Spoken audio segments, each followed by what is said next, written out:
सड़ी गली व्यवस्था के खिलाफ एक खोजी पत्रकार की सत्ता से बगावत देखना चाहते हैं तो हमारे चैनल को लाइक, सब्सक्राइब और शेयर करना न भूलें।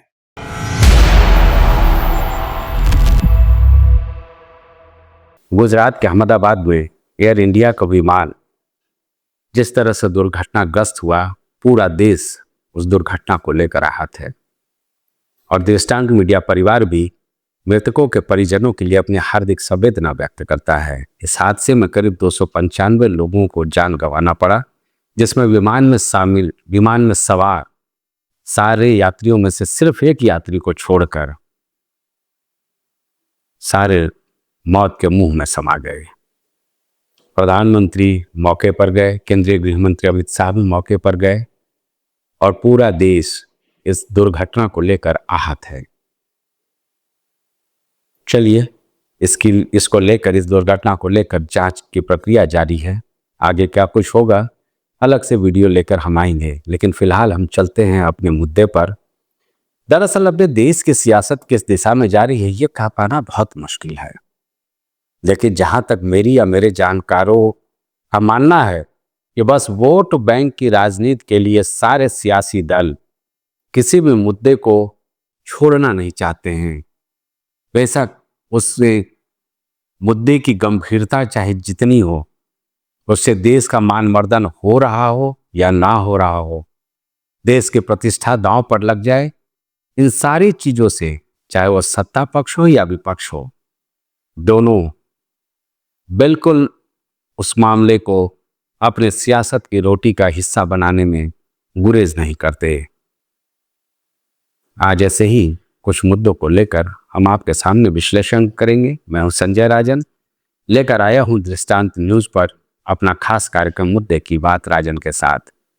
दरअसल ये बात मैं यूं ही नहीं कह रहा हूं, हमारे देश की सियासत की दिशा किस ओर जा रही है, तर्क है। पहला तो ये कि मुद्दों को लेकर जनता को अटकाने भटकाने के दौरान नेताओं में मान मर्यादा की कोई चीज ही नहीं बची है।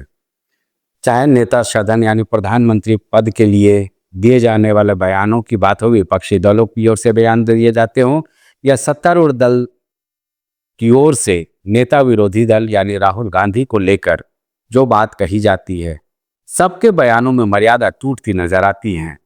अब देखिए ना, भारतीय जनता पार्टी के गौरव भाटिया सरीखे राष्ट्रीय प्रवक्ताओं की भाषा क्या है। एक वक्त था जब संबित पात्रा की भाषा सुनकर हम सब कटु आलोचना किया करते थे, लेकिन अब लगता है कि उनसे आगे बढ़कर उनके पद चिन्हों पर चलने की कोशिश कर रहे हैं गौरव भाटिया। संबित पात्रा फिलहाल जब से सांसद हुए हैं, उनकी भाषा थोड़ी मर्यादित हो गई है, लेकिन गौरव भाटिया तो बिल्कुल ही ऐसा लग रहा है जैसे सारे मर्यादाओं को तोड़कर आगे बढ़ना चाहते हैं। राहुल गांधी के लिए तू तड़ाका तो आम बात हो गई है। फिर जब कुछ जवाब न सूझे किसी मुद्दे पर, तो आप देख सकते हैं खबरिया चैनलों के डिबेट में कि किस तरह से इटली कनेक्शन को बीच में लाने की कोशिश होती है। ऐसे तमाम प्रवक्ताओं की लंबी फहरिस्त है, प्रदेश से लेकर देश तक। ऐसा नहीं है कि मर्यादा सिर्फ सत्तारूढ़ दल की ओर से ही तोड़ा जाता है। कांग्रेस के भी तमाम ऐसे प्रवक्ता हैं जो देश के प्रधानमंत्री के लिए उल जलूल अनर्गल प्रलाप करते नजर आते हैं।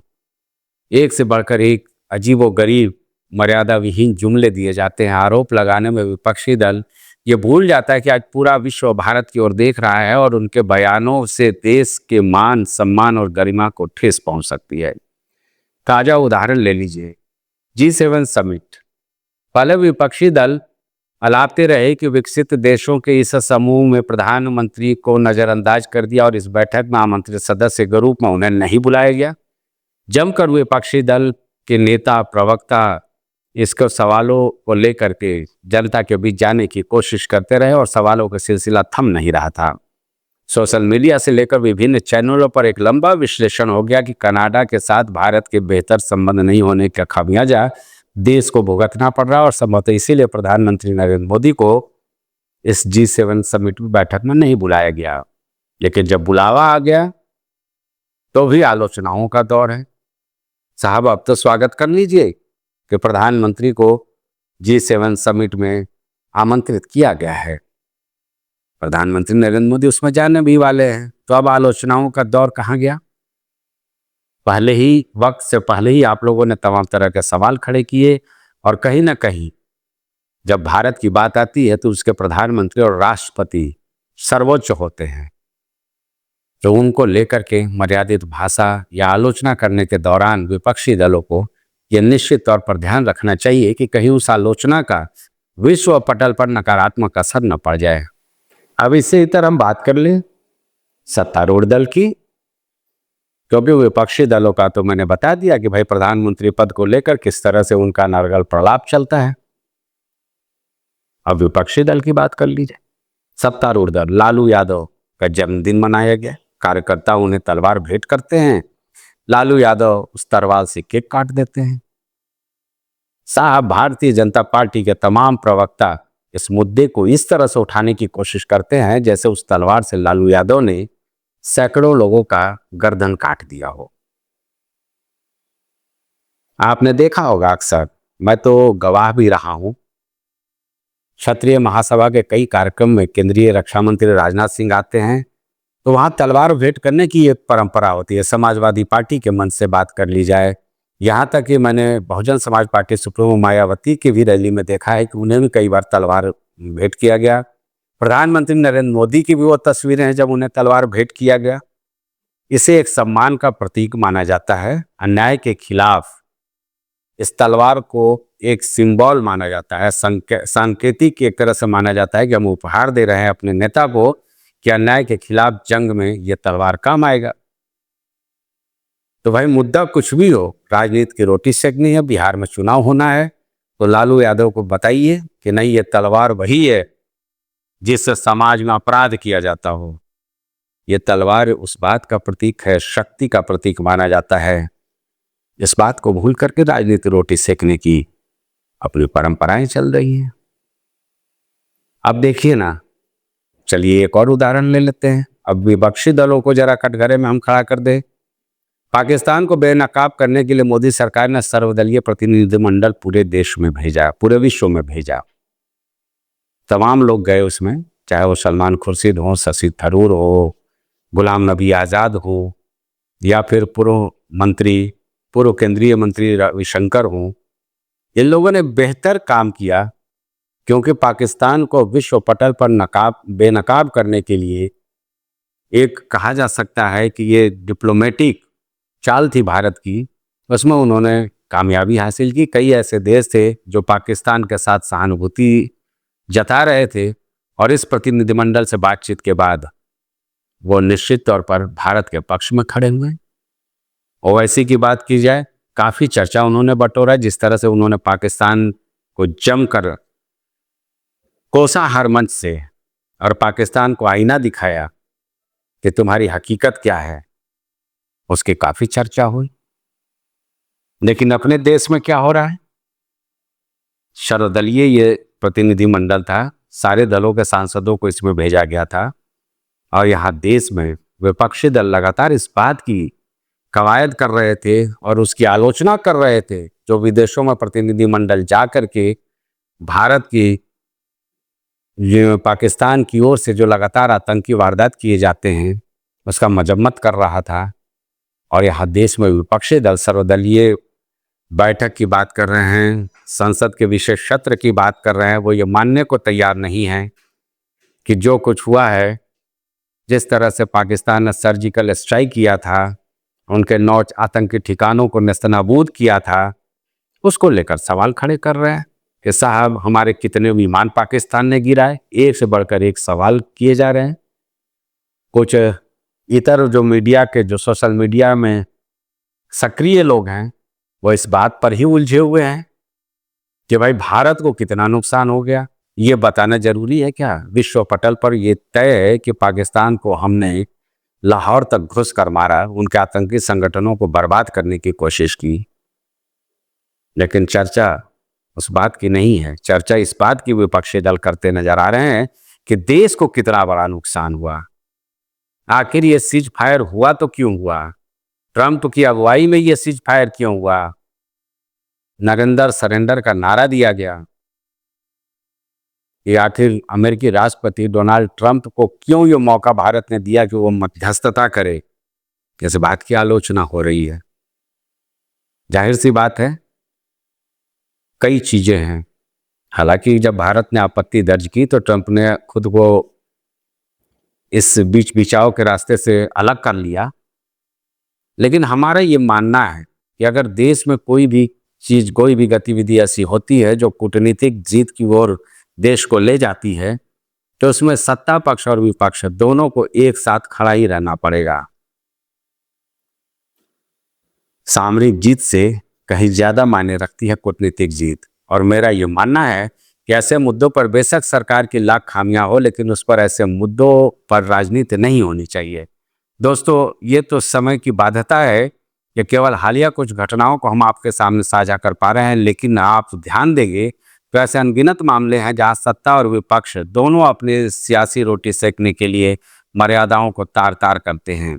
आए दिन ऐसे तमाम मुद्दों को जब आप परीक्षण करेंगे तो आप पाएंगे कि ऐसे मुद्दों से आम जनता का कोई सरोकार नहीं है, कोई फायदा नहीं होता है। कई बार तो विश्व पटल पर भारत की छवि को भी ठेस पहुंचता है। मैं ये नहीं कहता कि सत्ता पक्ष गौर से गलतियां नहीं होती। सीज फायर का ऐलान ट्रंप करे, देश के प्रधानमंत्री चुप रहे, लगातार एक के बाद एक देश अपमान अमेरिकी राष्ट्रपति की ओर से झेलता रहे और उसे लेकर पीएम मोदी की चुप्पी रहे, तो समझ में नहीं आता। पहलगाम अटैक की बात हो या फिर सर्जिकल स्ट्राइक की, प्रधानमंत्री को मीडिया से मुखातिब होकर सारी बातें साफ रखनी चाहिए थी।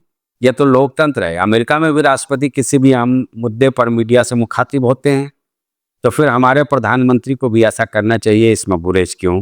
विपक्षी दलों को एक बड़ा मौका मिलता है कि प्रधानमंत्री 11 साल में कभी मीडिया के सामने नहीं आए। उनको जो भी बातें कहनी हुई वो या तो जनता को संबोधित करके दूरदर्शन पर अपनी बात कह दिए, मीडिया के सामने आमने सामने कभी उनका रास्ता नहीं हुआ। और ऐसे मुद्दों पर अगर विपक्षी दल सवाल खड़े करें तो मुझे आपत्ति नहीं, लेकिन उन सवालों को पूछने का तरीका एक मर्यादित होना ही चाहिए। अब हमने इसके पहले महाराष्ट्र और औरंगजेब को लेकर के उठे विवाद पर एक वीडियो बनाया था कि कैसे महाराष्ट्र में किसान आत्महत्या कर रहे हैं और सरकार वहां औरंगजेब का कब्र रहेगा या नहीं रहेगा, इस विवाद में समाधान ढूंढने में जुटी है। वाकई विचित्र विडंबना है। अब देखिए ना, पहलगाम अटैक को लेकर सर्वदलीय प्रतिनिधिमंडल विदेशों गया। हो सकता है मोदी सरकार की कूटनीतिक चाल रही हो पाकिस्तान को विश्व परिदृश्य में आतंक के मामले को लेकर अलग थलग करने की। पाकिस्तान ऐसे प्रतिनिधिमंडल का विरोध करे तो समझ आता है, लेकिन भारत में अगर विपक्षी दल ऐसा करते हैं तो ये सही नहीं है। कुछ ज्ञाता विज्ञाता या बुद्धिजीवी इस बात की गणना में जुटे हैं कि पाकिस्तान ने भारत के 7 मई के सर्जिकल स्ट्राइक में कितनी लड़ाकू विमान गिराए। ये सब बातें अपनी जगह है। अब एक बात और मैं कहना चाहूंगा कि सत्ता पक्ष को ये समझना चाहिए कि नेता प्रतिपक्ष का भी भारतीय लोकतंत्र में एक अलग स्थान है। राहुल गांधी के बयानों को भी गंभीरता से लेना चाहिए विपक्षी दलों को। लेकिन अक्सर मैं देखता हूं कि अगर किसी बड़े मामले पर राहुल गांधी की कोई प्रतिक्रिया आती है, और मैं कई बार ऐसा देखा हूं कि वो हकीकत के करीब होता है, तो भी सत्तारूढ़ दल के तमाम प्रवक्ता जो हैं राहुल गांधी के लिए नेता प्रतिपक्ष होने की मर्यादा को तार तार करते नजर आते हैं। कोई उन्हें अपरिपक्व बताता है, कोई कुछ बताता है, लेकिन उन मुद्दों पर तह तक जा करके ये देखने की आवश्यकता होती है कि क्या वाकई वो सही है या गलत है। हो सकता है इक्के दुक्के मामले ऐसे हो जिसमें चाहे वो सत्तारूढ़ दल हो या विपक्षी दल हो, वो गलत हो सकते हैं। उसकी आलोचना करने के लिए हम जैसे मीडिया कर्मी बैठे हैं, लेकिन नेताओं को हर हाल में ये देखना पड़ेगा कि एक दूसरे की मान मर्यादा रखा जाए। जो शब्दों का इस्तेमाल होता है वो गरिमामय हो, जिससे भारतीय लोकतंत्र की एक खूबसूरती बनी रहे। बहुत सारे ऐसे मुद्दे हैं, तमाम ऐसे मुद्दे हैं। अब देखिए, एक और मुद्दा सामने आ गया है। भारतीय मीडिया ने अमेरिकी राष्ट्रपति डोनाल्ड ट्रंप को लेकर तमाम तरह की आलोचना की।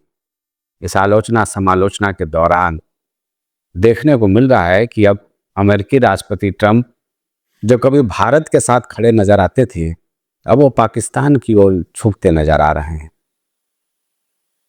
एक उदाहरण दे रहा हूं, बहुत गंभीर है। इस पर अलग से भी एक विस्तार से वीडियो लाऊंगा। कि अमेरिकी आर्मी जो है अपनी 250वीं वर्षगांठ मनाने जा रही है। ये कार्यक्रम 14 जून को होना है वाशिंगटन डीसी में। और इसमें मुख्य अतिथि कौन है आप जानकर चौंक जाएंगे। वो है पाकिस्तान का फील्ड मार्शल मुनीर, जिसे भारत में आतंकी गतिविधियों को संचालित करने का सबसे बड़ा जिम्मेवार बताया जाता है। अब आप सोच लीजिए कि क्या स्थिति है, ट्रंप क्या संदेश देना चाहते हैं।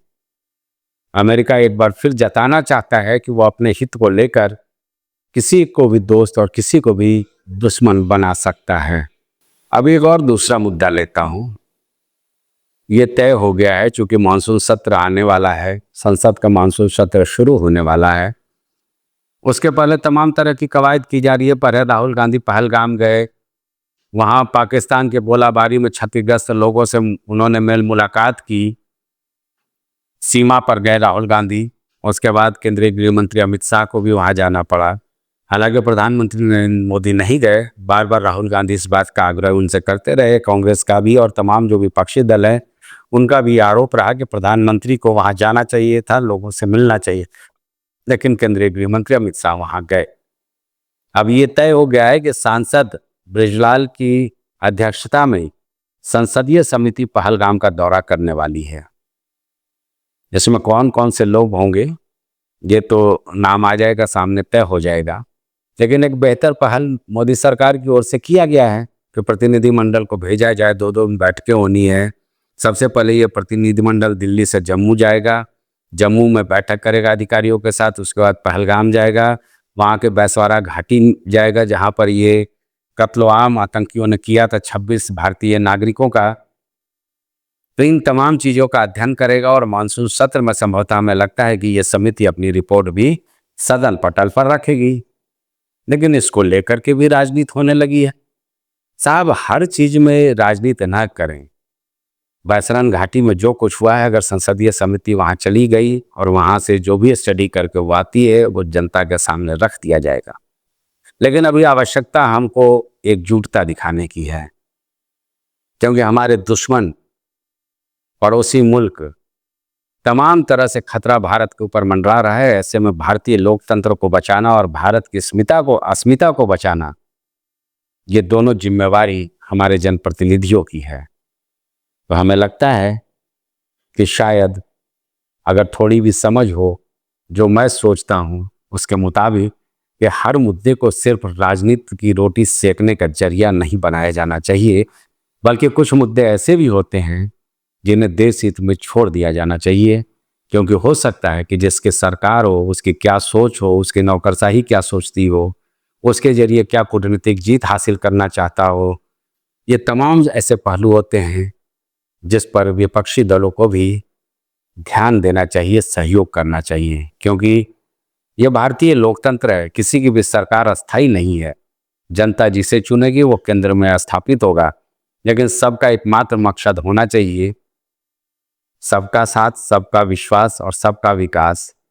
यानी सिर्फ इसे ये ना मान लिया जाए कि यह मोदी जी का ही नारा है, बल्कि हम मानते हैं कि जो भी केंद्र में सरकार आए या राज्य में सरकार हो, उसको इसी नीति पर काम करना चाहिए। सिर्फ मुद्दों के जरिए जनता को अटकाने भटकाने की बजाय सियासी दलों में मर्यादा तो निश्चित तौर पर होना चाहिए एक दूसरे के लिए। तो दोस्तों, इस वीडियो में फिलहाल इतना ही। मिलेंगे कुछ और मुद्दों के साथ आपसे। अगर ये वीडियो पसंद आया हो तो इसे अपना लाइक और शेयर देना ना भूलें। और हाँ, दृष्टांत न्यूज़ से आप सीधे जुड़ने के लिए इसे सब्सक्राइब करना भी ना भूलें। नमस्कार।